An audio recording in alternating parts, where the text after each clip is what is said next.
This is really important. How to conquer fear. And I'm going to interpret that as the moment. You're in the moment and you're afraid to do something, to approach something, to take on something. Or you avoid things. Right. So, conquering fear. One way, focus on something that's real. Meaning my body is real. I am taking a step. That is a true statement. I am taking a step. When I used to be incredibly afraid of people, and I still am to a certain degree. So when I approached those two complete strangers, I was incredibly terrified. What made the fear completely go away is I focused on a part of my body. I focused on my feet. That made me incredibly grounded. That made me incredibly poised. And I spoke to them with ease. Another way to conquer fear is to dive fully deep into it. Ask yourself, what exactly are you afraid of? Oh my God, I'm afraid that they're going to hit me. And then imagine the worst outcome possible. Imagine or let's say I'm afraid they're going to yell at me. Imagine, let's say you're afraid to approach two people and they're going to yell at, let's say they're going to yell at you. So imagine the worst scenario possible. Well, they're going to do this. They're going to call me names. They're going to make fun of me. They're going to, and so on and so on and so on. You're diving in fully into the fear. You're looking straight at it head on now. You're imagining it. And then you get through it, and at the end, you're still alive. You're still you. And you're like, oh my God, that's what I was afraid of? Well, now I can do this. That's looking at what's literally controlling you. Recognizing that the fear was only scary because I was afraid of facing it. Flipping that around and realizing that I can totally feel it. It's not that hard. It's actually not so bad. Being willing to feel it without any of the judgments, without trying to fix it, really alleviates that. And Kundan's going to talk in a minute and answer the question. And there's another way to conquer fear. Let's say I am afraid to approach those two people. Let's say that I'm afraid to approach those two people because they're going to yell at me or make fun of me. I wouldn't be thinking those thoughts. I would not be thinking those thoughts that they're going to do it to me if the opposite didn't exist. What's the opposite? Me yelling and making fun of other people, or me wanting to yell or making fun of other people, me having the beliefs or the behaviors or the patterns. I don't necessarily have to do it, but if it's still part of me. So check inside yourself. Who am I wanting to yell at? Who am I wanting to make fun of? Who am I wanting to discriminate? Who am I not accepting?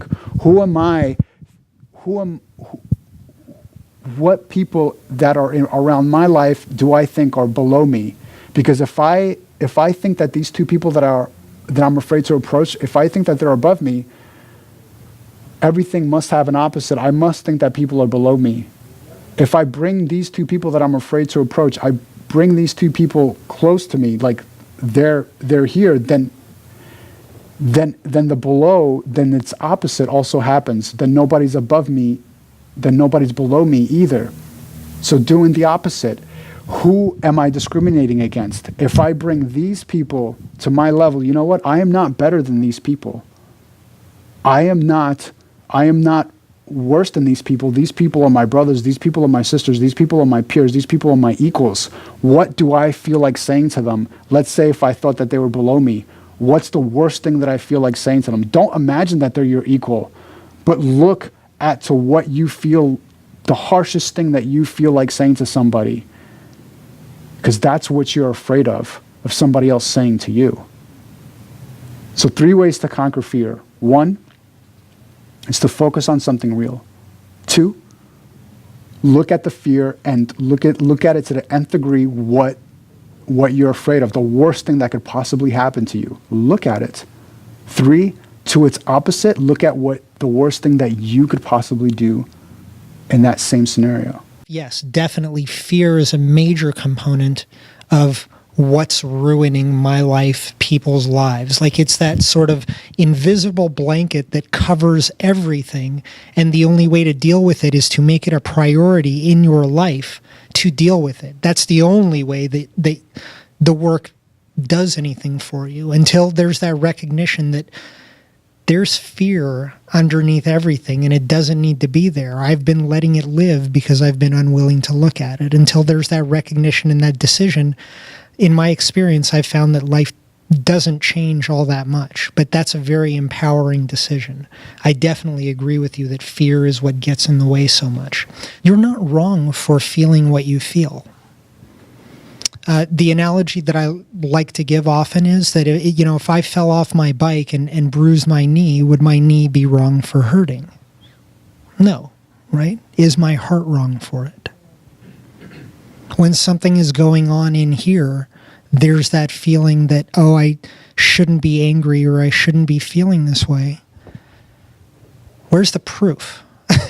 Where's the proof that I shouldn't be feeling that way? When it's not that I shouldn't be feeling that way. The fact is, bless you, the fact is that I'm scared of feeling that way because I don't know how to handle my emotions.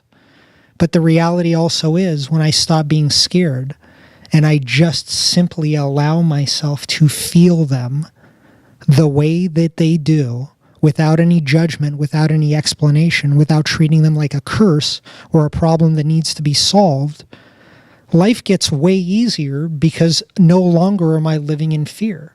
Living in fear is living in fear of my emotions. Like Sayad said, I'm not afraid of the situation. I'm afraid of the mental and emotional turmoil that I know I'm going to put myself through as a result of the situation. When I stop being afraid of that by recognizing, oh, that's all that was? It was this thing that was chasing me around, and I don't have to be chased around by it anymore because it's really not that scary and I can handle it, then life opens up. Life gets a lot better. And what I've found is that with social anxiety, it definitely comes down to beliefs. It's different for every person. It's going to be very specific. It usually, one of the key ones, takes the form of, it's dangerous to have attention on me.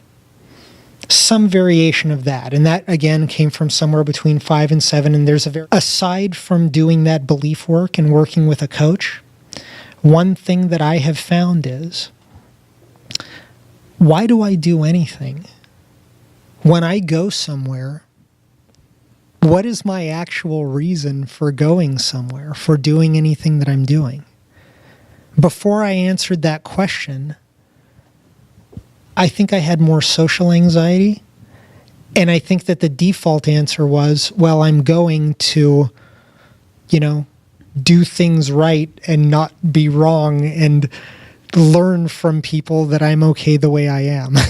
I didn't know that that was the answer, but somewhere in there, I think that that was the answer. But by being willing to see that and saying, no, I don't want to live my life that way anymore. I don't want to show up to get evidence that I'm okay the way I am. I think I want to live my life to enjoy myself, to enjoy my life. That's my intention for when I do anything. I'm going to show up to enjoy myself, and especially if it's a group setting, to learn and to connect. And specifically when it comes to connecting, that inner turmoil that I may have had when, there was more social anxiety, just because other people seem much more well adapted, that doesn't mean anything. Almost everybody's in the same boat. Everybody wants that reassurance. Everybody wants to be liked. And what I'm finding now is that it's much easier to show up and look around the room and go, I wonder what she wants. I wonder what would make her feel better, rather than what would make me feel better. What would make her feel better? Or what is really important to him?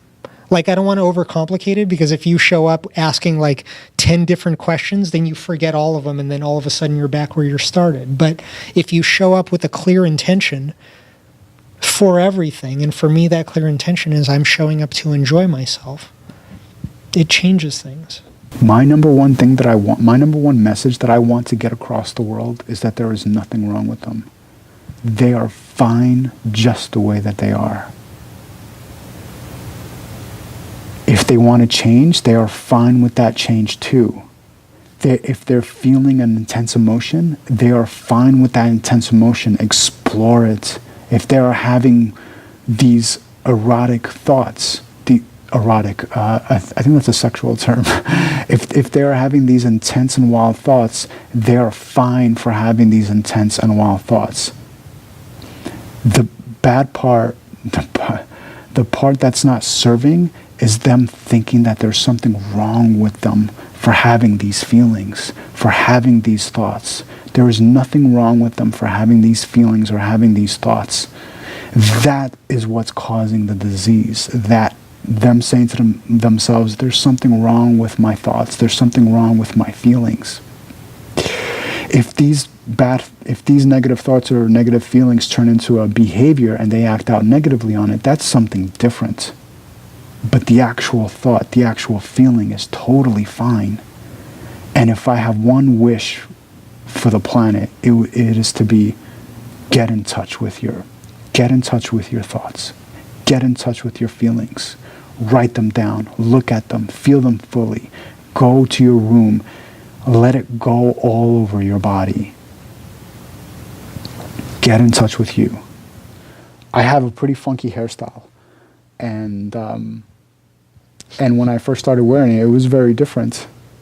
And I was afraid to leave my house like this because of what others might say. Oh, yeah. I was afraid to leave my house. I remember you. Yeah. Sorry. With this hairstyle. And how I got over it is, you know what? I'm going to leave the apartment like this, and I'm going to just imagine that everybody just laughed at me. Everybody. And then I played the scenario in my head, and I'm like, wow, okay, I think I'm okay with that. I'm just going to leave the house, and everybody that I see, I'm just going to imagine them laughing at me. And I wore it, and I never went back. I wore it, and it was wonderful. Not only did nobody laugh at me, but I was actually shown, I got a vibe of like, wow, this guy is different. Or I received compliments, genuine compliments, not the superficial compliments or the fake compliments. They liked the look. And then when I told people, I was actually afraid to wear it like this, they looked at me as if I was a different person, as if like, wow, why would you be afraid to express yourself? Why would you be afraid to show who you are? Why would you be afraid to do something that they think is so cool? And wow, it is so true. We are our own worst enemy. It's like our thoughts are not real. Oh, he or she's going to make fun of me. He or she's not going to like me. These are thoughts that's not real. And these thoughts turn into emotions. And the cycle repeats itself.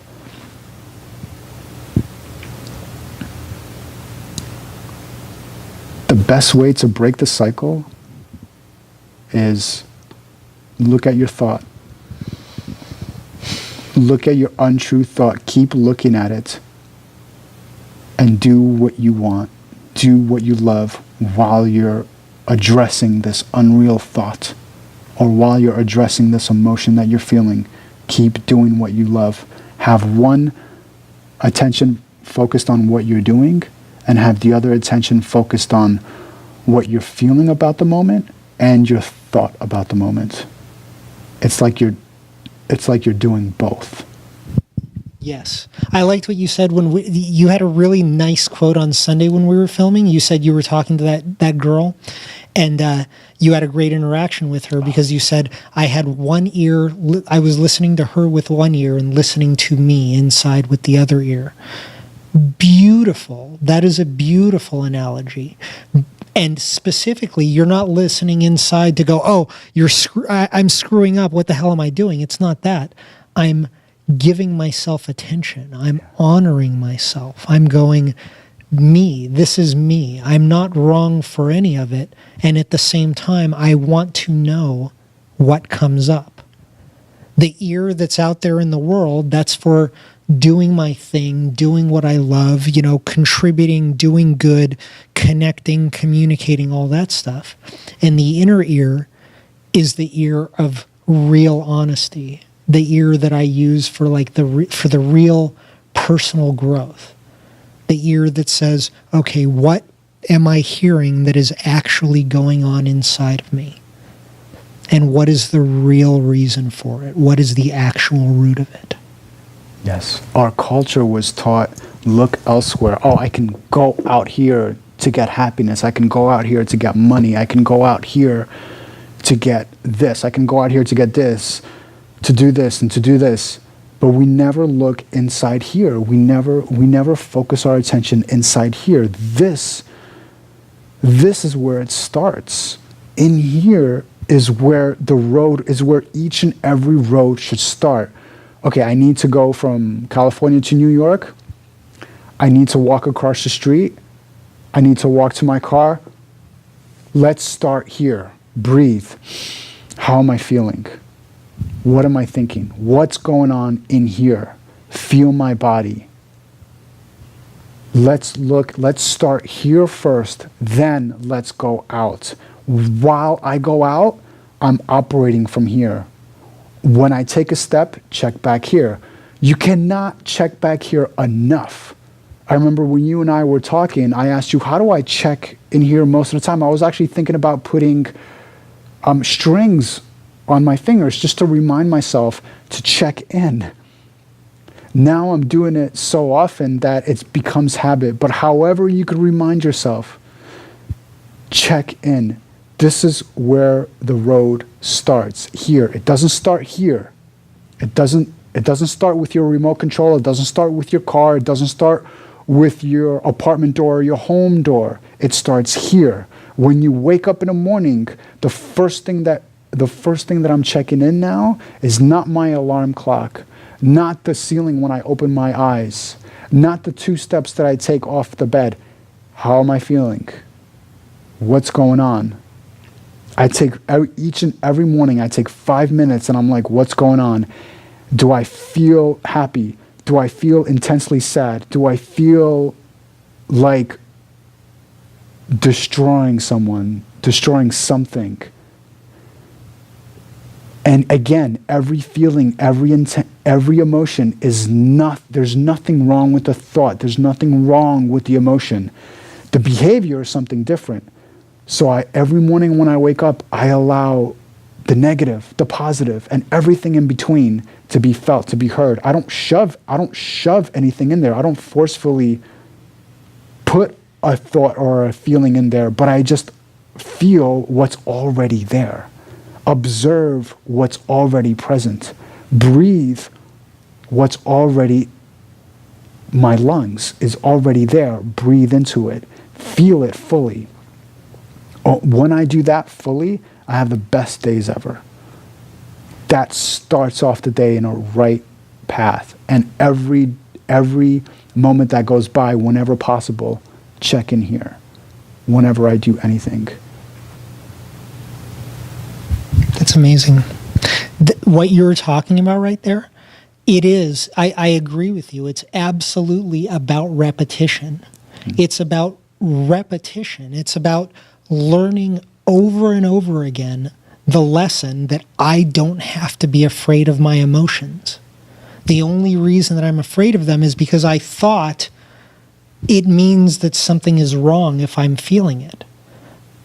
Every opportunity that I have to go inside, and as Eckhart would say, don't label, don't judge it, don't try to fix it, don't call it wrong. Simply feel what I'm feeling, and that's all. Every time I do that, I'm teaching myself the lesson that I don't have to live in fear of my emotions anymore.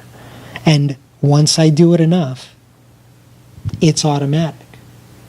And that, would you agree that that changes everything? Yes. That's the difference. That's the difference between the people who seem to get it and the people who don't. People who get it don't live in fear of their emotions. And the reason they don't is they have learned the lesson over and over. They've taught themselves the lesson over and over that they can handle it. It's kind of ironic how to conquer your fears or your emotions is to allow it to come in fully. Allow the fear, allow the emotions, just to allow yourself to experience it. If you don't want to think a negative thought again, think that negative thought to its fullest degree. Only then will that negative thought pass. If you don't want to feel a negative emotion, fear, anxiety, Feel that negative emotion fully until it passes. It's our unwillingness to hear, it's our unwillingness to see the thought, it's our unwillingness to feel this negative emotion. That's what's keeping it there. To feel happiness, that's easy. It comes, I'm happy, it's great, it moves along. To feel sadness, it comes, I'm sad, I don't want to feel you anymore, it stays, becomes illness. And now we say, how do we get rid of this unpleasant feeling? And we search for every which way to get rid of it, except to truly accept it, to truly have no judgment for it, to truly allow it to flow wherever it wants to go in our body, and then it will leave. So feel your emotions. They will not kill you. They will not kill you, and after a while you will learn that there is actually nothing to be afraid of. All the things that seem so scary, you're not scared of those things. You're scared of your reaction to those things. And doing this for long enough, you learn, I actually don't have to be afraid of my reactions. I'm perfectly well equipped to deal with them. Yeah. Wow. Good talk. Yeah, man, I'm glad we did this. And good night tonight. Good discussion, good group. It was very calm.